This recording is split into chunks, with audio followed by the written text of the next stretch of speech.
GearNetwork.com. The following is a presentation of the Gear Radio Network.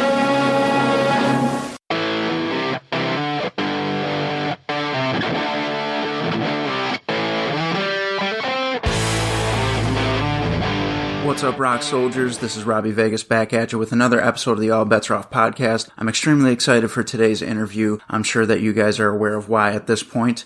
Before we get into that, there's just a couple things I want to say, and the first one is rest in peace to Soul Man Rocky Johnson, father of Dwayne The Rock Johnson, suddenly passed away at age 75, and we did want to offer our condolences to the friends and family, and of course the fans of the Soul Man, and may he rest in power. Definitely sending out a special blessing to The Rock. I saw the heartfelt post that he made, and the wrestling community is always coming together with things like that, so no doubt that he's got a lot of support behind him. Before we get into today's interview, I'd also like to remind you all to check out our two sponsors. We're looking at Unchained Muscle at unchainedmuscle.uk. The link is in the description of this show. RVegas20 saves you 20% at checkout for your workout gear, and of course, if you order anything from their mental health charity section, a portion of that is going to go to mental health charity, so check that out. And of course, for your supplements, your proteins, your BCAAs, your pre-workouts, I want you also to check the second link in the description of the show for Insane Labs. Use RVegas30 to save yourself 50%. I've never been stronger, felt better, or more motivated in the gym than when I'm using Insane Labs, and you have no reason not to try it. At saving 50%, including on buy one, get one free deals, it's the best deal going right now, so at least check it out, try it. If you end up not liking it, that's fine. You don't have to keep purchasing, but at least check it out and let me know what you think. And of course, follow our Twitter on ABAOpod. Now, today's interview, I'm a huge fan. I'm really excited to be doing this. I'm sure you guys will hear that in my voice. It's Mr. Kip Winger, of course, self-explanatory, lead singer and bassist of Winger. Some of my favorite songs of all time come from him. Just recently saw him in concert. Me and Mrs. Vegas and Little Vegas all went to see Vixen and Winger. And now here I am about to interview him for you. And a little bit nervous, but very excited. So hopefully you guys enjoy it. And maybe you can even learn something that maybe you didn't know. So without further ado, let's get Kip on the phone and let's do this.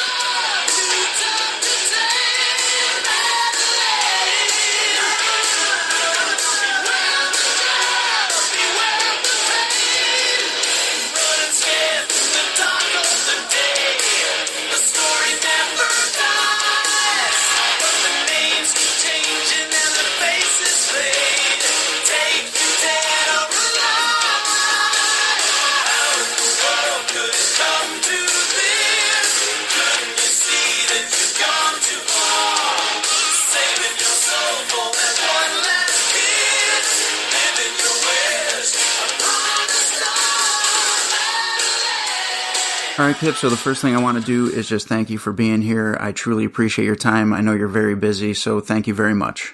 No problem. Happy to be here. So I kind of just want to dive into everything right from the beginning. If I have this correct, you were born into a musical family. Both your parents were musicians. So did you naturally gravitate toward music, or was it something that you were taught to have a great appreciation for? No, I was hooked from a very early age. I did a Yamaha piano course when I was like 5, and my parents were in a band, and they bought instruments for me and my brothers, and we started playing. I mean, I was 8 years old when I did my first professional gig for money.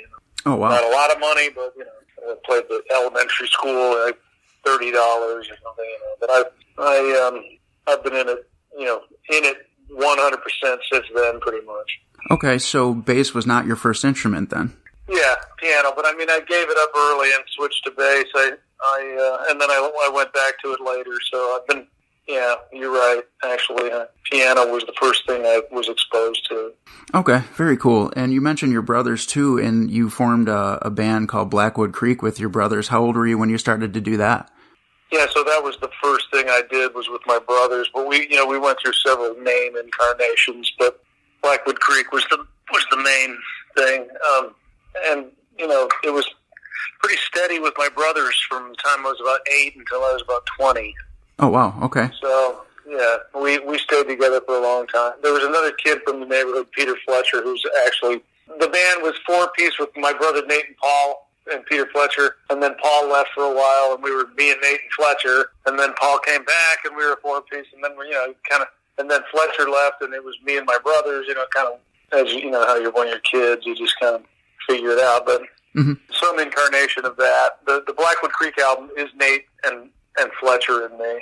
Okay, very cool. I know that when you were a teenager, you started actually studying classical music. So where did your interest in classical music start? I've always been like a student of music.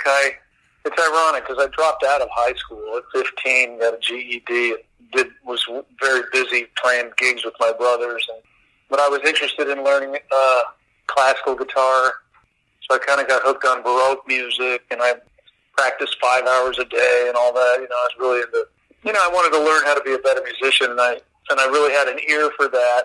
Kind of got hooked on Baroque music, and then I studied ballet. I can't remember how old I was, maybe 16, and I got exposed to Stravinsky and Tchaikovsky and all this other classical music that I was really moved by, especially like Debussy and that. And kind of got hooked on that, listening to it, but I never imagined writing it. I kind of wanted to, but I never imagined that I could do it. Just kept on with the rock, studying classical guitar, listening to a lot of classical music, but playing in my band. And then my band broke up when I was 20, and I moved to New York. And I think when I was 24, I got the gig with Alice Cooper through my friend Bo Hill, who was a producer then. And before that, in the interim between my brother's band and Alice Cooper, I waited tables in New York, actually Hoboken, New Jersey, and writing songs all the time. I studied composition with a guy in New York a little bit, and just basically my thing. My dad bought me a copy of Think and Grow Rich when I was a young kid, like 15 or something. And I don't know if you know that book. It's like the Godfather books, all the positive thinking books, all the Tony Robbins stuff. The Godfather to that is Napoleon Hill. It's a book, Think and Grow Rich, which is basically like a motivating book. If you want to achieve something, here's how you do it, kind of. So I did a lot of that. Kind of in that book, it was like always find a mentor who's better than you, who can teach you. So I've always been big on finding people that do what I want to do way better than I do, and try to get them to show me what to do. Always had a mentor, even to this day. Awesome, very cool. So now, one of your first breaks in the music business was co-writing a song for Kix on their third album, Midnight Dynamite. So how did that come about for you? Same thing. Bo Hill was producing them, and I submitted the music for that song, and they liked it and wrote some lyrics for it, and put it on the album. It was just a stroke of luck. Okay. And then because of that led you to being introduced to Alice Cooper, and then he actually had you in his band for multiple albums and touring. Yeah, I did the Constrictor album. I did 4 songs on that, and then went on the road with him for a year, and then I quit the band, but I played the second album, then I quit the band, put my band back together. But I sang on Trash, and I've sang consistently on a bunch of his albums. I did Hollywood Vampires. I played bass and sang some stuff. Okay, so you still kind of work with Alice even still? When Bob Ezrin produces, he'll call me up to do some stuff. Okay. So, yeah, but it's mostly through Bob Ezrin. I'm friends with Alice, and we're, if he's in town, I go see him, and he's super awesome. But I do the albums through the producer, and usually Bob Ezrin produces his records. So when you left Alice Cooper in 1987, what was that deciding factor in that decision being made to just do your own thing? Man, I've been trying to get a record deal on my own right for a long time, and I was really, songwriting was the key for me. I wanted to compose and perform my own music. It was a great honor to be in Alice Cooper, and Alice is a legend. And, he's the blue blood of American rock and roll, but I wanted to do my own thing, my thing is writing, so I couldn't write anything on those records much. And I wanted to sing my own stuff, so I decided to leave. Everyone thought I was crazy, because it was a great gig. Right. But Alice gave me his blessing, and he was super generous about it. It all worked out. Right. Yeah, absolutely. Now, is there any truth to the story that Alice actually suggested that you name the band Winger? He didn't suggest it. I told him what we were thinking about it, and I didn't really like the name, and he was like, "That's a great name." Okay, very cool. And that same year, didn't you also play on Twisted Sister's album Love Is for Suckers? Yeah, that's a Beau Hill thing again. You know, Beau put me and Reb on a lot of stuff he was doing when he needed studio musicians. Because I've been working with Beau since I was a kid. Met him in Denver when I was 16, and played on a lot of his own demos. And then when I moved to New York, he really helped me a lot. I mean, he put me on a lot of stuff, Excellent. and he also helped us get a record deal. So. Oh, wow, okay. Now, then, of course, the self-titled Winger album comes out in 88 and in 90, In the Heart of the Young, and there was a ton of hits on both albums. And did you ever think that hits off the albums like Madeline and 17 and Miles Away and all those hits would be just as popular this many years later? Because I still hear all of those songs on the radio. Hey, man, you know, I never imagined the future of my career. I just look at what I'm doing now and keep going. Mm-hmm. When I look back at over the time I've done it all, and it's, you know, it kind of accumulates into this mountain that you just don't even realize you made, because I never listen to my music unless I'm writing it. And I never, you know, I was never like, hey, I'm a rock star. I mean, I never played that role. I was very comfortable on stage because I've been doing it my whole life. I'm a bit of a ham on stage, and especially back in the day, but I never, you know, I never played the rock star role. I always kept my head down and tried to keep becoming a better musician. When you tell me that, I go, wow, that's really cool. I never even imagined that. No, so the answer is no, I didn't imagine it, but the answer is I did not imagine it. I didn't even think about it. Okay, gotcha. So you said that you never, you know, go back and listen to your music. Does that mean you don't have like a specific like favorite song from the albums or anything like that? You just keep moving forward to the next? No, people ask me that all the time, and it's the cliche. The answer, you know, the cliche answer is, how can you have a favorite child? You know? Right. It's just, you know, I just write them. You know, it's for everybody else to have a favorite. I can't relate to that. Okay. Now, back in that time frame when Winger and In the Heart of the Young both were released, did you have like favorite bands that you liked to tour with at that point in time? Anyone who will take us. Okay, fair enough. And also then, in the 90s, Jackson Guitars made a Kip Winger signature bass. Like that had to be an amazing thing. How did that come about? Well, you know, when you're famous, like back then, especially, guitar companies wanted you to endorse their stuff so people would buy it. You know? So we were really popular, and I liked their basses, and I had designed some stuff. I mean, you know, that's just kind of part of the thing that goes along with it all. Like I say, I'm not really like a Billy Sheehan type where, you know, I play bass and I'm good at bass, but I'm not Billy Sheehan. You know, he's really the guy with the signature bass. I play Spector now. I started playing Spector with Alice Cooper, and then I went away from Spector for a while, and I just came back because that's the best thing for me. And I do have a custom bass by them, but I'm not a huge endorsement guy. Mm-hmm. Okay. Branding has never been my forte, you know, but that Jackson was pretty nice bass.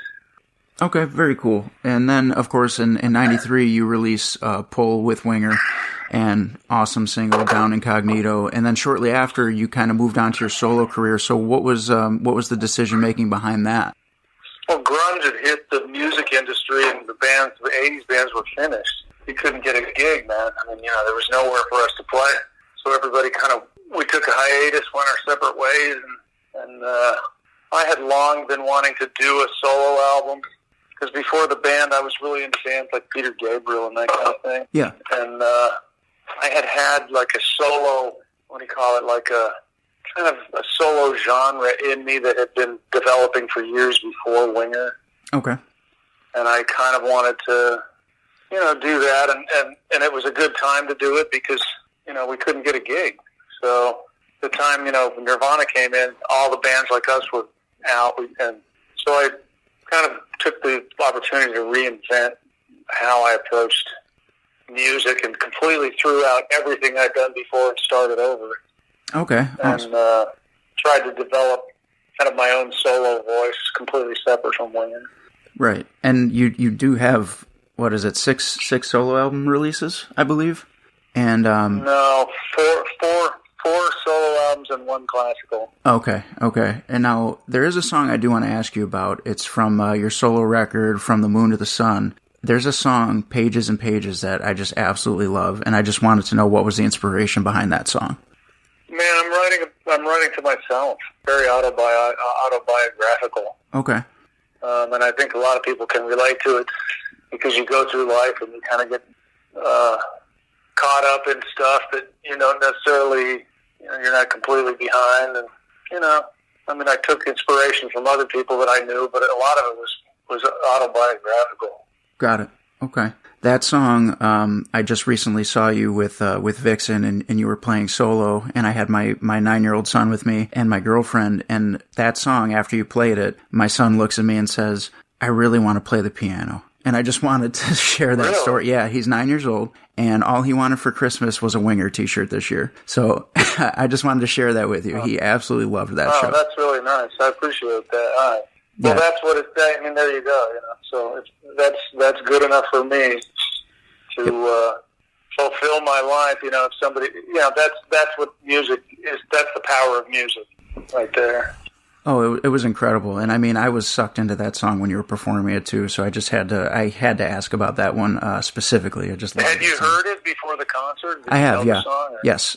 Yeah, I was very excited to hear that song live. And I got a lot of requests for that song. I played solo for years and never did piano stuff, and I had so many requests for that I had to learn it.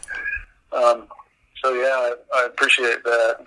Tell your son I really appreciate it. That means a lot to me. Oh, absolutely. He got his Winger in the Heart of the Young t-shirt for Christmas from Santa this year, and he was thrilled.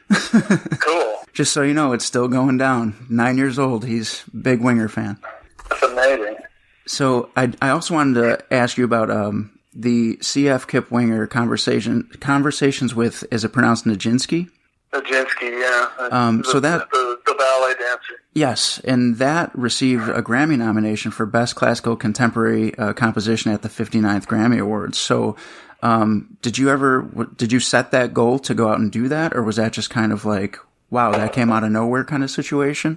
Came out of nowhere. We submitted the album, but that was such a long shot. Come on, that was a gift from God. That was so unexpected, dude. I'm the geek on Beavis and Butthead. How can I get a Grammy nomination for classical composition? It was the ultimate vindication for my approach to only focusing on music, Because I took a lot of, I took a lot of heat in the 80s and the backlash of the 80s and all of that. I had a lot of lean years where I couldn't get a gig and stuff, and to get a nomination for classical composition was really nice. It was a great moment, and maybe the greatest moment in my whole career, because I felt like, that's not an easy category. I was actually, at one point, I was on the Grammy committee in that category, and they're really brutal. So the fact that I actually got nominated by those people was, nice. I was really honored by that. So you also recently made a theatrical composing debut with Get Jack, a musical thriller, and that's about the 5 female victims of Jack the Ripper. And they rise from the dead and they track down the Ripper for revenge. So how did you end up working on that kind of project? Man, the way I go about my career is I throw out the fish net into the universe and try to see what comes back, My approach to all of this stuff is very metaphysical. It's like you imagine what you want to do and see what the universe presents you. And so I wanted to do a bigger project like an opera or a musical. So I asked a few of my buddies around, who I could work with. And I went through a few people that didn't seem to be the right fit. And then I met Damien Ray, my co-writer on that. And we hit it off really well. I wasn't thrilled about doing a Jack the Ripper thing because it's very, it's like Spinal Tap. But when we made it about the women, it became a whole other, kind of thing. So that was a huge learning curve. It took me 3.5 years to write that, but it was a really cool experience because it was the first time I'd written music to existing lyrics. And with rock bands, you always write the lyrics last, like all the melodies.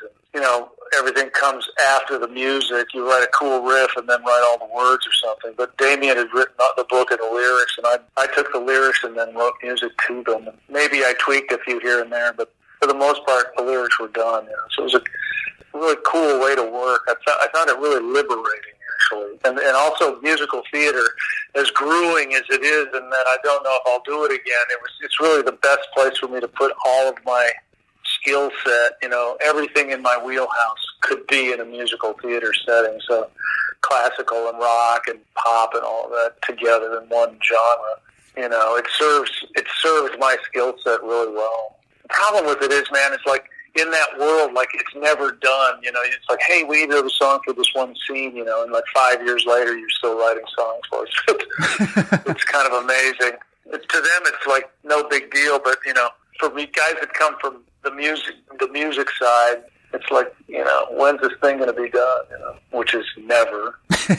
But we're still trying to get it up and running. It's big. It's a heavy lift.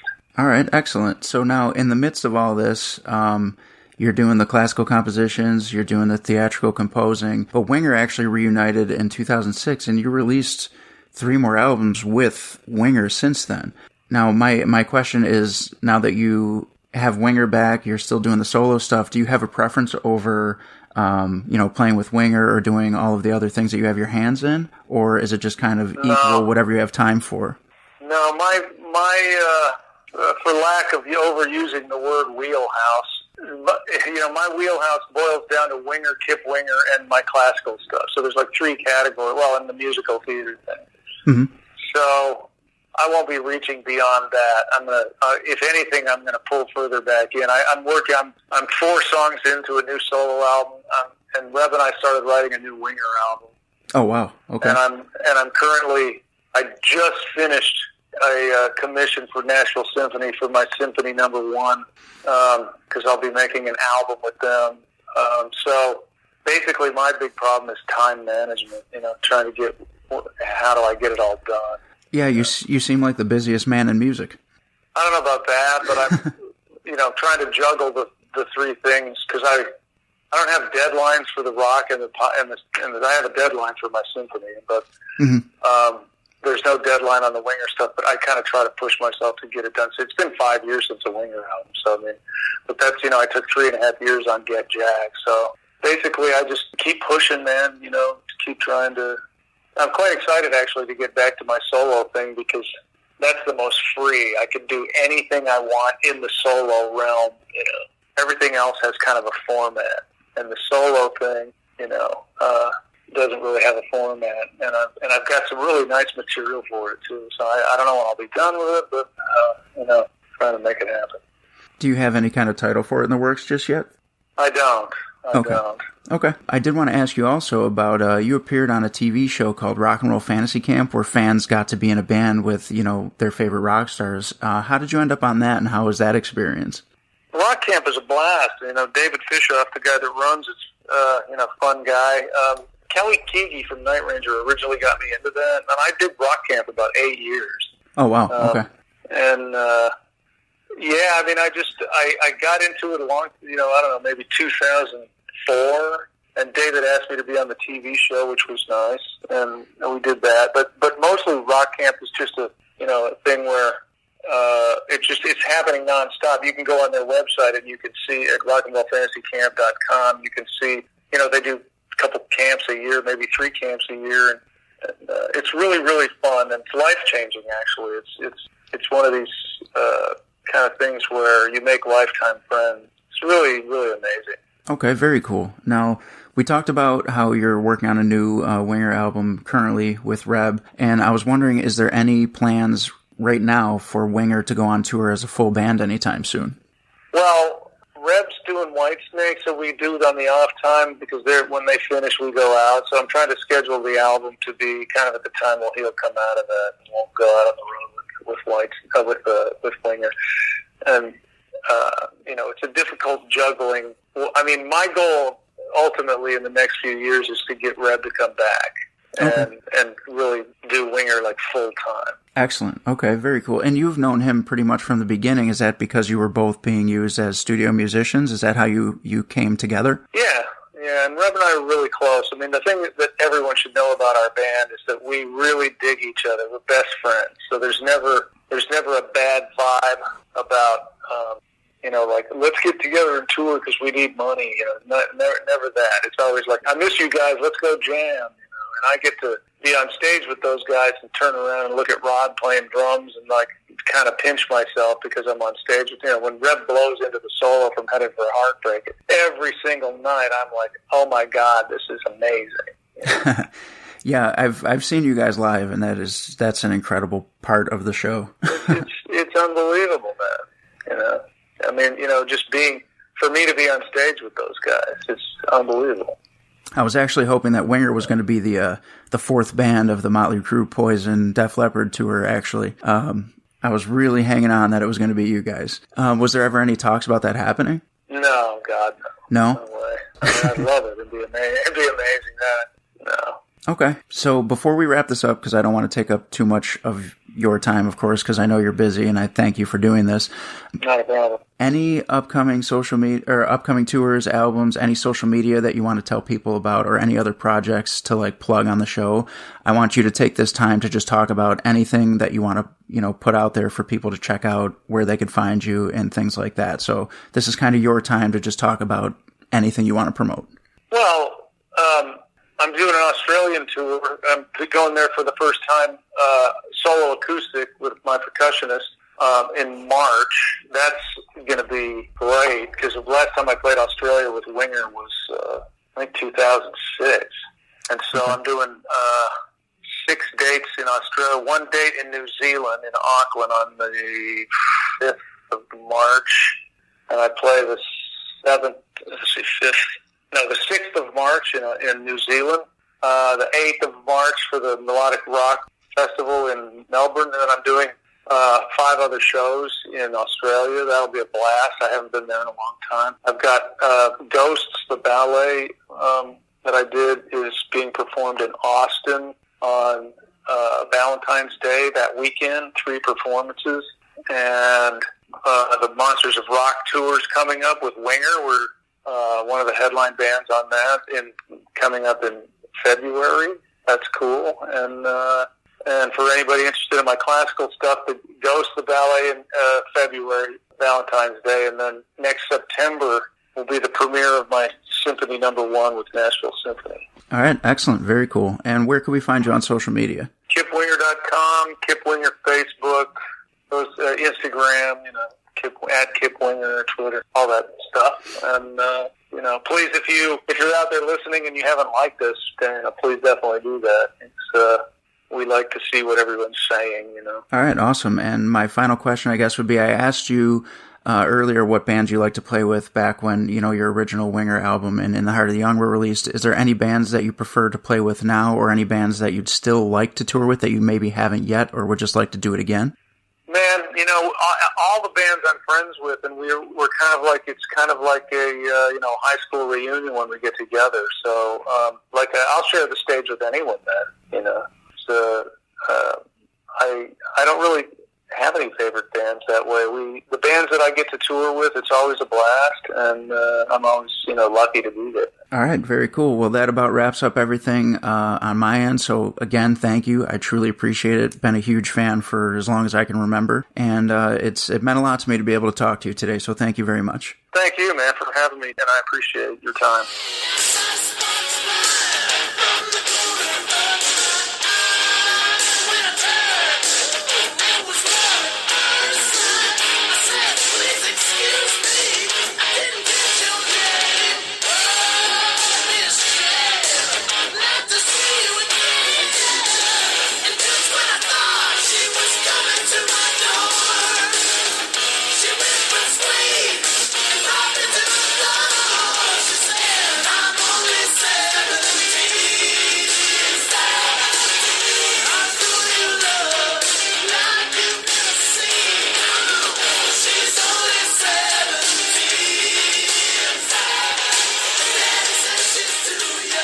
All right, rock soldiers, that was Kip Winger. I'm super stoked that you guys got to hear that and listen in on it. I know we didn't dig too much into, Winger as a whole or the whole history of the band, but I just wanted to bring to you something different, something that maybe you didn't know. So that's why we talked about his whole career in, short form, but also pretty informative with the classical and the theatrical composing. And, I really enjoyed that. He's a great guy, and I hope that you guys got something out of that. And if you did, then maybe we can have him back on, and we will dig into Winger a little bit more. But he's a busy guy, so we had to let him go. But thank you so much for listening to the All Bets Are Off podcast. This was a ton of fun, and I thank you guys for always tuning in. And we will be here next week with a brand new episode and some more surprise interviews with you throughout the year. So thank you for making this podcast what it is.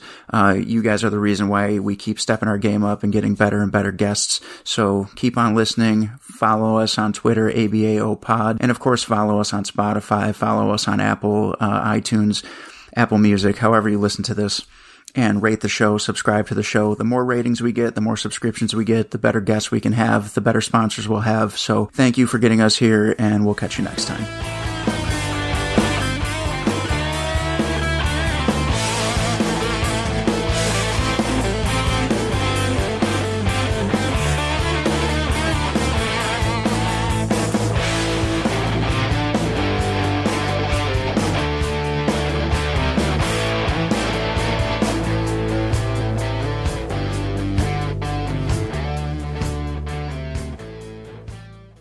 The preceding presentation has been brought to you by the Gear Network.